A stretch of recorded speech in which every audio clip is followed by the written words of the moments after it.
ఒక వెచ్చని మధ్యాహ్నం 12 సంవత్సరాల హైస్కూల్ విద్యార్థి అయిన రాయన్ స్కూల్ నుంచి ఇంటికి నడుచుకుంటూ వెళ్తున్నాడు. అతను షాపుల దాటి వెళ్తుండగా ఒక బెంచ్ పక్కన నేలపై నలుపు రంగు లెదర్ పర్సు పడి ఉండటం గమనించాడు. అతను నెమ్మదిగా దాన్ని ఎత్తి తెరిచి చూశాడు. లోపల రూ. 200 డాలర్లు నగదుగా ఉంచబడ్డాయి. కొంతమంది కార్డులు కూడా ఉన్నాయి. అందులో ఒక పాత స్కూల్ ఐడీ కార్డ్ మీద పేరు, చిరునామా ఉంది. కొంచెం వేళాకొళ్ళాడాడు, కానీ వెంటనే నిర్ణయం తీసుకున్నాడు.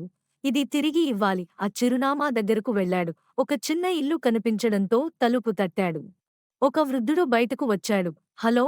ఆయన మృదువుగా అడిగారు. సార్, ఇది మీ పర్సు అనుకుంటా అంటూ రాయన్ పర్సు చూపించాడు. నేను అంధుడిని, ఆయన మెల్లగా చెప్పారు. రాయన్ ముందుకు వెళ్లి ఆ పర్సును అతని చేతుల్లో పెట్టాడు. వృద్ధుడు చేత్తో దాన్ని స్పృశించగానే తనదని అర్థమై తన పెదవులు కంపించాయి.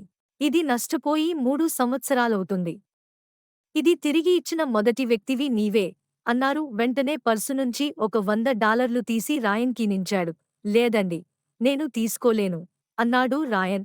కానీ నీవు దీనికి అర్హుడివి అని ఆ వృద్ధుడు చిరునవ్వుతో అన్నాడు. ఆ రోజు రాయన్ ఇంటికి వెళ్తున్నప్పుడు అతని మనసు సంతోషంగా నిండిపోయింది. డబ్బు కన్నా విలువైనదైన అనుభూతితో, ఒక మంచి పని చేసిన ఆనందం. ఎందుకంటే చిన్న చిన్న మంచి పనులు జీవితంలో గొప్ప గుర్తుగా మిగిలిపోతాయి.